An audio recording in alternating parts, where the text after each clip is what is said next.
Kamustahin ko lang yung mga alaga mo. Kamusta ang mga alaga mo dito? They're very okay. Okay. Anong ginagawa mo sa kanila? Parang parang akong nasa NBI ah. Anong ginagawa mo sa kanila pagising nila sa umaga? Siyempre, unang-una sa pagising sa umaga, tinuturuan ko na sila paano magligpit ng gamit nila. Kasi unang-una, di ba, alam ano yun, nabanggit ko na to sa ibang vlog ko na kailangan talaga pagising sa umaga unang ligpitin ang gamit bago, before anything else. Tapos, nagkakape na kami, nagaganyan, tapos after that, tsaka na kami naglilinis. Pinapakain ko muna sila pinakain. Tapos dito naman, tuturuan ko na sila sa mga kailangan lang gawin kasi since alis na nga ako dito for uwi ako ng probinsya. So tinuro ko na yung washing, rice cooker, alam na din nila mag-preparate ng tubig. Tapos don't worry kasi marami din kasi na regarding sa kuryente. Alagaan din namin sila paano maging safe sila sa paggamit ng kuryente. Regarding sa cellphone, kailangan may oras na sila paggamit ng cellphone. Di basta-basta mag-cellphone lang, hawak-hawak lagi-lagi. So, kasi nung una pa lang, hindi na kasi natin pwedeng biglain. Kasi mahirap din biglain sila lang. Baka ma-shock sila na, baka magulat. Okay. So, kailangan base sunod-sunod. Okay. Anong Tagalog word na naituro mo sa kanila? Ay, marami na. Kasi kahapon, actually, nag-tutoring kami kahapon. Hindi ko pa pinakita sa vlog ko. Pero nakita ko, nag-tutoring na kami regarding sa salita ng mga Tagalog. Pinanslate namin yung Bisaya to Tagalog. Okay. So marami, abangan na lang nila yung vlog ko. Okay, good. Sige, check ko lang tong mga... Ang cute naman doon ng rice cooker. Tingnan mo, ang liit. Bakit may baso dyan? Pasok ko to. Ayoko na nakalagay ang mga baso dyan na hindi malinis Ginamit ko lang ito. Ito ano to? Kape, mga Okay, bakit ito nakalagay dyan? Wala kaming lagayan, puno na siya. Bakit wala kayong lagayan? Di ka bumili. Okay na. Wala bang iniwan? Parang hindi iwan ka ng pambili Wala Wala pa nga kami lagayan ng Huwag mong sumasagot-sagot. Ayusin mo ang trabaho mo dito Gusto mong gawin dito? Ha? Gusto mong gawin ko? Ipasok mo sa bangayan. Yay. Pati ito lagay ng plato.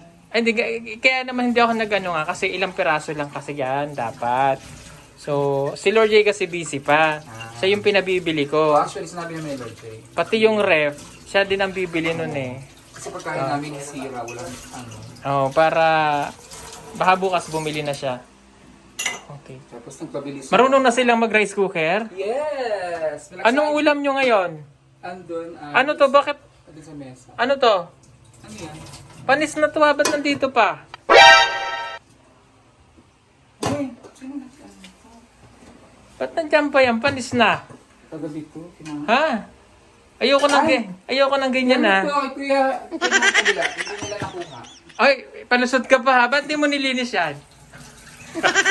Hindi nga ako nagdalo niyan! Kasobis ikaw. Ikaw talaga, di mo ginagawa trabaho mo dito Manahimik ka dyan, man ba? Hindi mo ginagawa. Tinan mo. Gusto mo pakain ko sa'yo yan? Ano amoy? Di ba? Okay. Nakalimutan to niya tinidang kunin. Hindi ko rin ito napansin kasi hindi naman kami nagluluto dyan. Ilagay lang to dito kasi galing to sa kabila. Hindi naman kasi nagluluto dyan. Hindi kami nagluluto ng ulam dito. Sa kabila kayo nagluluto? Oo. Hindi lang nakalimutan na to niya tinidang. So nalimutan lang yan. Bakit hindi mo chinek? Mali ko ba? Kala ko nga kasi malilinis yun dyan. Nasagot ka pa. Gusto mong paluin kita nito?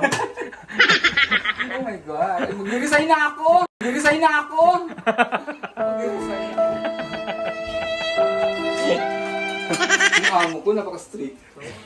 Nalimutan lang daw po. Napanis. Napanis na. Pagkalabas na doon. Itapon muna yan. Itapon ng laman. Hindi ko na nga. Okay. So ito yung maliit na rice cooker. Talagang maliit lang kasi yung binili ko. Nagulat ako kasi akala ko gano'n. Kasi kala mo kung gano'ng kalaking lagay niya, gano'n din siya kalaki.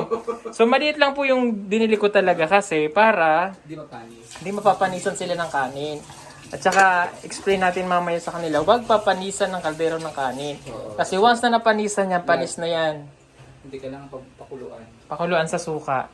Ganon. Okay. Sige. Ano pa po, sir? Pasensya na po, sir, ha? Tapos ayoko nang may nakikita kong kanin dyan Yan, sir. Yan. Ayos namin. Tatanggalin niya na. Okay. Kasi baka pag hindi mo inayos ang trabaho mo, papadeport kita sa Sir, huwag Pilipinas. mo naman ko ibalik sa agency ko, sir. Ano ba agency mo talaga? Ano talaga, ang agency ko sir sa anong siya Ermita yun sir, hinila lang ako dun. Ermita. Okay. So, wag mo naman ako isoli. Nasaan ang pasaporte mo? Andun sir, kinuha mo yun sir yung ano ko sir, pasaporte ko. Kinuha mo ulit sa akin kasi sabi mo pasi-xerox mo eh. Bakit mo pina-xerox? Kasi sir, baka di May plano kang umalis, no? Baka di mo na ako sir, di mo na ako i-renew. Hindi na, ganito i-renew mo. Parang hindi. Huwag na yan. I-renew mo itong ganito. Sino ba yan sir? Ha? Comment ng comment. Ha? Nalimutan mo na. Oh. Ay! Ano pala? Tawag nito. Wala na kaming gatas. Wala na kayong gatas. Ano kasi ninito sa gatas? Sininita, baka gusto ni Ninitang pumuti. Kung ayaw niya talagang, kung ayaw niya ng Milo, gusto niya gatas lang. Okay. Kasi nasabik siya sa gatas. Okay, Kaya sige. dapat gatas. Gatas siya. O sige. Bilan natin siya ng gatas. Naubos na yung gatas? Yung binili? Meron pa naman yun. Meron pa? Pero wala na kami. Baka maubos na yun sa akin. Okay, sige. So, nasaan ang mga alaga mo? Anong pinatulog ko kasi tanghali. So, anong Tulog oras? sila. na? Tapos sabi ko, kasi kanina nag-review sila ni Teacher Nida, ni Nanay Nida, ni-review sila. Tapos sabi ko, ngayon, after na matulog, meron kaming exam. Okay.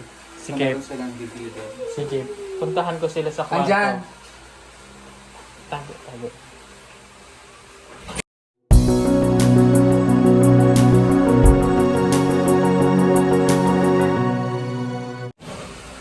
Okay, puntahan natin kung nasa... Kamusta kayo? Kamusta, Ninita? Okay, upo kayo, upo. Dali, usap tayo, dali, upo. Upo Patayin muna natin kung maingay. Good morning, hapon na. Natulog ba kayo? Natulog? Mainit. Sandali lang. Mainit. Okay. Kamusta kayo dito ang dalawa? Okay lang. Ang ganda ng blouse ha. Pinamesa. Mainit. Natulog ba kayo ngayong hapon? Natulog? Ha? Maro? Hindi kayo natulog? Ano ginawa? Nag-cellphone? Nag-cellphone kayong dalawa? Cellphone? Hindi natulog? Maro? Sakit ang tiyan mo? Okay na? Magaling na? Okay, kinabagan siguro to. Baka hindi nasanay sa laging kanin ang kinakain. So, nakamiss ng kamote, kaya gano'n. May kamote ako nakita dun eh. Kumain kayong kamote. Kumain kayo ng kamote. Magkaon ng kamote? Kamot? Dili? Waro. Okay, nag-review ba kayo? Yung books binasa? Binasa na ang books? Okay, may exam kayo ha. Yung teacher ha. Si principal pa magtatanong niyan. Marunong ka nang bumasa? Kabalo? Well, sige nga. Paabot na ako ng isa, Maylin, paabot. Yan na lang maliit. Tingin ko kung marunong bumasa si Ninita. Okay. Try nga to. Ito yung babasahin niya. Ayan po. Try nga. Basa. Ano basa? Huwag ka ulaw. Huwag maihaya. Okay. Ano basa? Basa? Dili. Kita mo, hindi pa marunong tayo bumasa. Kailangan magpo-focus sa pagbabasa sa reading ha. Kasi grade 4 ka na. Yan yung pinaka-importante, ha? Hindi siya ba magbasa, May? Nahirapan pa to eh kasi apektado kasi nung nagkaroon ng pandemic. So hindi talaga sila nakapag-focus sa pagbabasa. So dito tayo magsisimula yan sa A, E, Bu, Bu. Yan, ito kabalo mo. Anong letra? A, I, I, I, A, E, I. Tigas. I. O.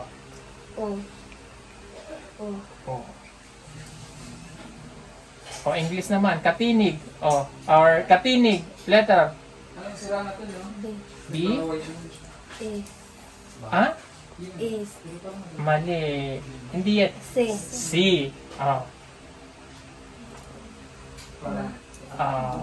D. D. Anong letter? D. Pin. Mali. F. H. F. H. F. F. H. F. Ganito muna. Palabasin mo yung hangin. Ganon. F. H. F. F. F. F. Sige. F. F. H. F. F. Oh. Paano Maylin? Paano? F. Ikaw. H. F. F. Parang fishball. F. H. Ito, letter G. G. Ito.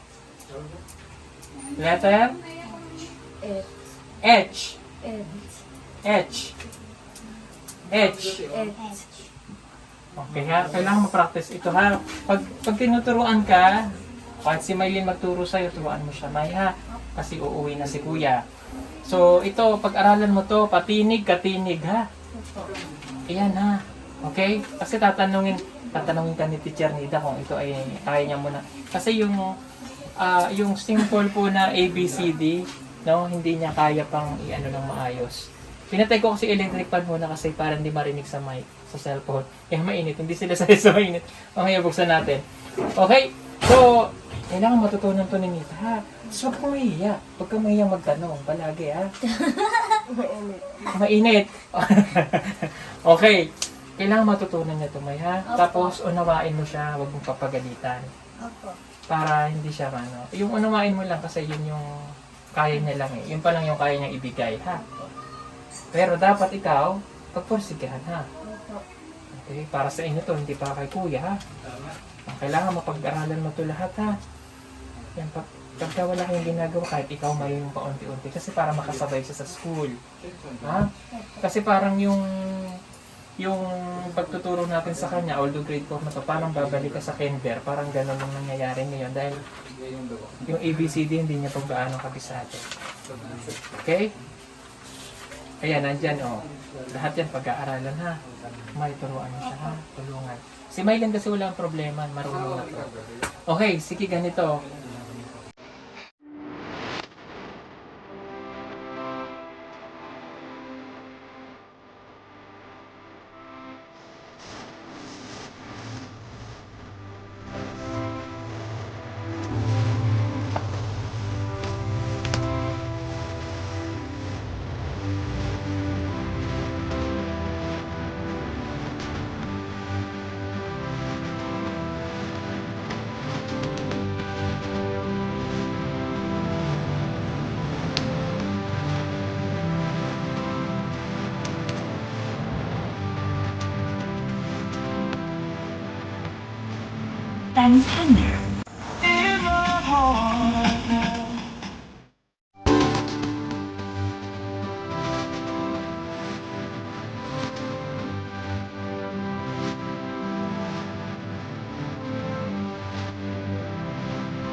Mag-uuli na ako bukas sa Davao. Okay? Pag uwi ko, lahat ng mga sinabi ko sa inyo, kailangan yung matutunan ha. Okay, unahan muna natin yung bawal. Okay, bawal sa bahay ni Kuya dito. Okay? Yung pinagbabawal, hindi ito yung paghihigpit. Ito ay para sa inyo. Ang pagbabawal daw, ang pagbawal sa inyo, dili siya yung niya higpitan mo, hindi istriktuhan. Para ni sa inyong kayuhan. Okay, di ba mayroon na kayong cellphone? Okay, ang cellphone gagamitin lang pag importanteng kailangan, no? O kaya pagkatapos ng inyong pag-aaral. Like for example, may assignment kayo ngayon. Hindi yung pagdating, cellphone agad ang hawak. Unahin nyo muna yung trabaho. Halimbawa, yung paglilinis nyo dito sa inyong bahay. Pangalawa, yung assignment. Para pagkatapos nyo ng maaga yung assignment, pwede na kayong mag-cellphone. Pwede na kayong mag-cellphone. Kasi pag inaw na yung cellphone, malilimutan nyo na yung pumasok sa isip nyo dun sa school, sa klase.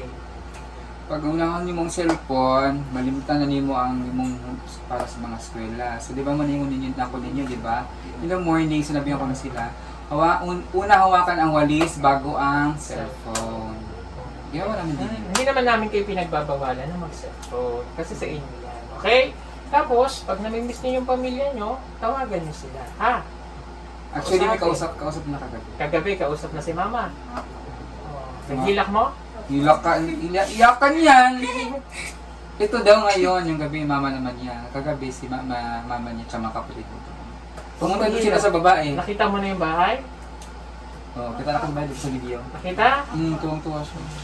Huwag kang iiyak. Normal lang naman yan. Kasi daw mo na nag-iiyak tayo, lalong bumibigat yung pakiramdam niyo. Lalo nyo silang mamimiss. Huwag iiyak ka. Kaya nyo yan. Pag kayo umiyak ng umiyak, lalong nabigat eh. Isipin nyo lang ano. Wala lang. Isipin mo na nag-abroad kayo. Isipin nyo lang nag-abroad kayo, ha?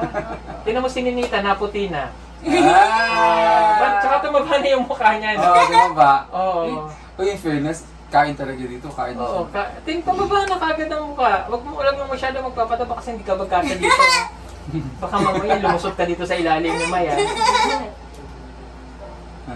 Okay? Okay, pangatlo, ang bilin ko sa inyo, kailangan, pag sinabing alas 4 ang gising, ng daling araw, gigising. Magpapa-alarm kayo sa cellphone nyo. Madam, turuan magpa-alarm ha.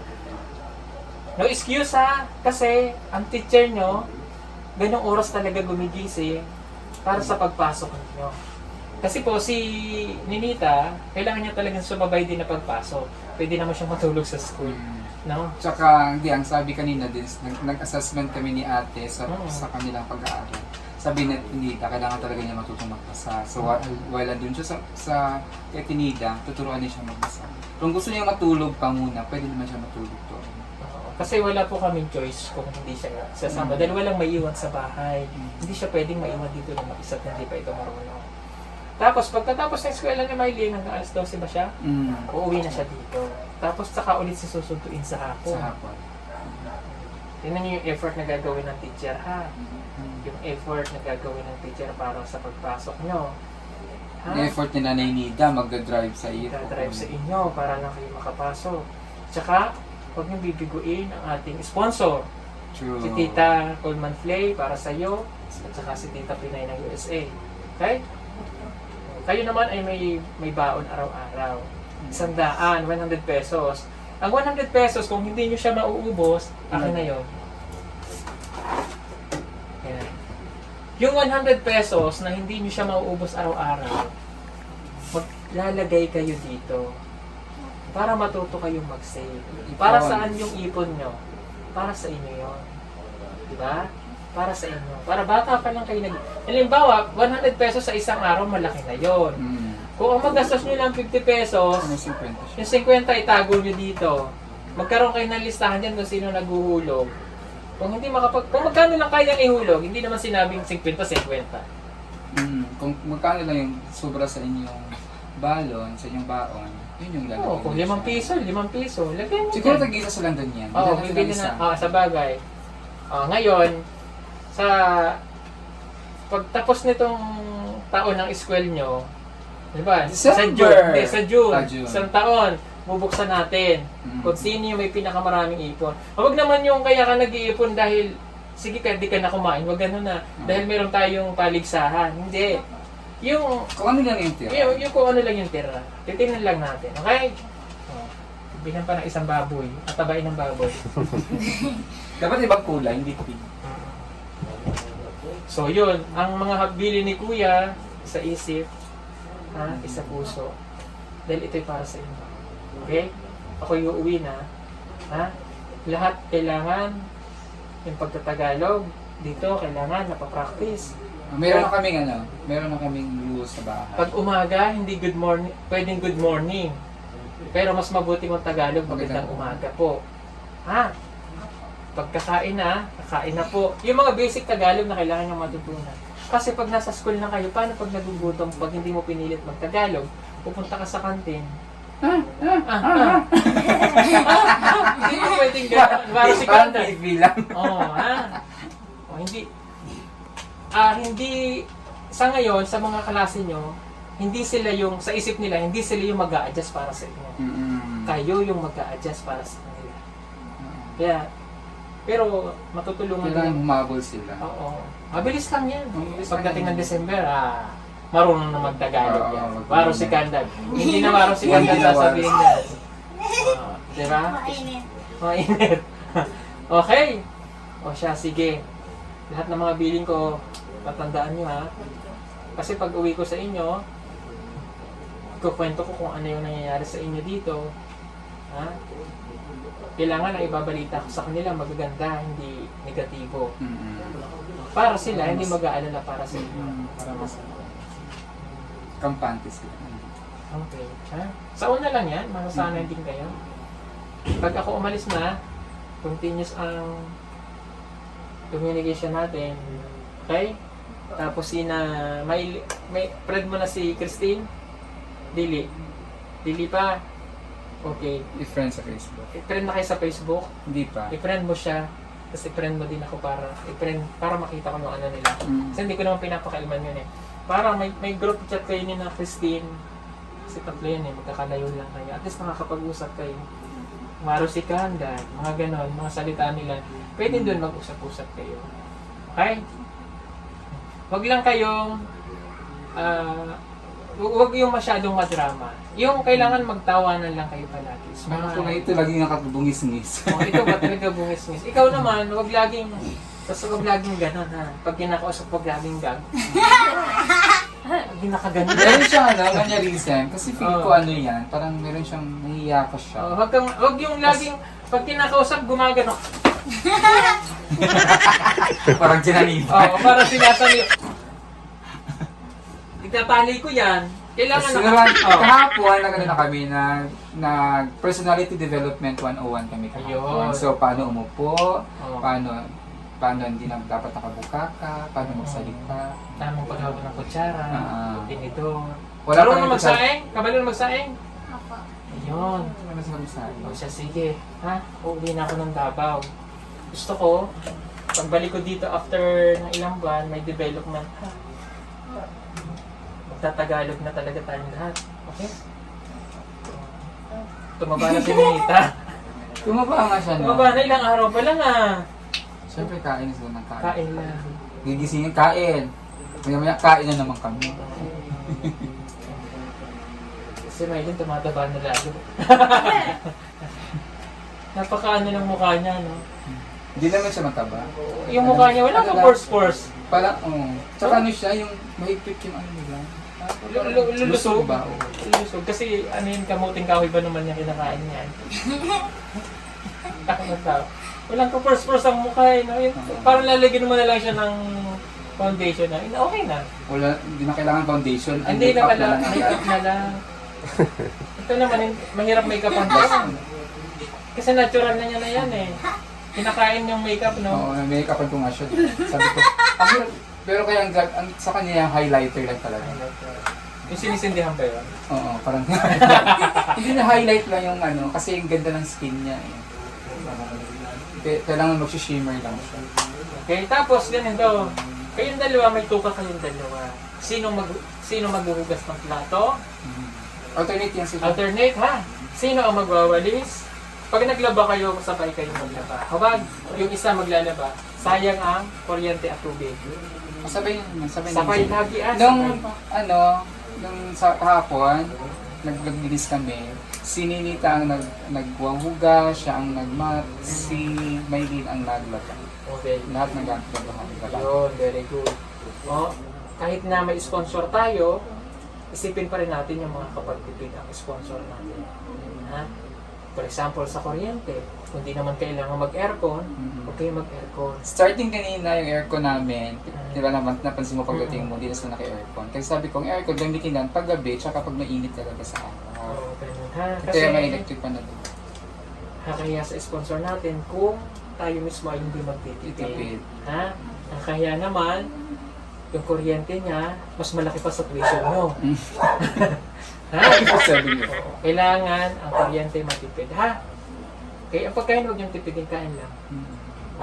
Pero huwag naman magpatambok na magpatambok. Oo. Basta hindi na mo maigo sa pultahan. Ah, Hindi na mapasok sa pintuan. okay. Napanood mo na yung bahay niyo, no? Ang ganda yung bahay niya. Di pa yun tapos, ha? Mayroon pala yung veranda, parang kitang-kita mo yung ano. Maganda yun. Tapos may underground pa yun. Okay. Sabi ko nga sa kanila, alam mo, Mylene, ang bahay mo na pinakamagandang bahay dun sa inyo. Oh, tourist attraction yung bahay nila. Makikitulog kami doon minsan. Oo, pupunta kami dun sa inyo. Makikitulog kami doon. Kaya, mapapanatiling malinis yun. Okay. O siya, sige. Mag-iingat kayo dito. Pag matulog, magdasal. Pag-gising, magdasal. Pag pumasok, mag-pray. Tama naman. Okay? Yun. Hindi tatanggalin ang hiya, ah. Pagkaulaw. Tapos palagi nakatali ang buhok. Ha? Ayoko nang makikita kung ganyan-ganyan. O, yan. Pag nakatali ang buhok, wala kang nakatali, ah. Lalo pag nasa school ka na. Kasi madiisan ka ng may kuto doon. Hawa na. Pati si Mylene, mahawaan ng kuto. Wala kayong kuto. Kutuhan dito. Oh, kasi sa estudyante doon, marami for sure may mga kuto. Pag ang buhok mo hindi nakatalit, napadais na gano'n sa kaklase mo, gagapang na yung babira mo, yan ah. Oh, magkakakuto ka na.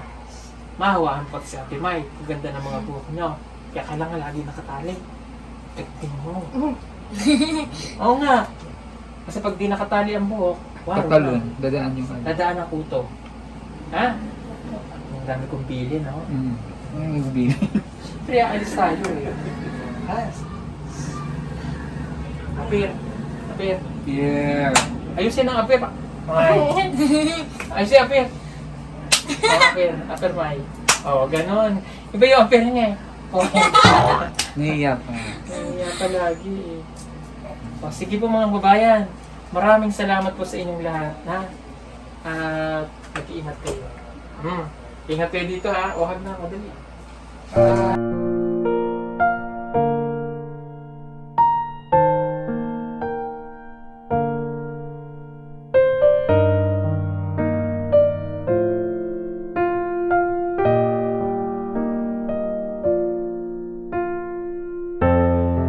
O, yung mami nyo, huwag yung susuwayin yan. Magintay yan.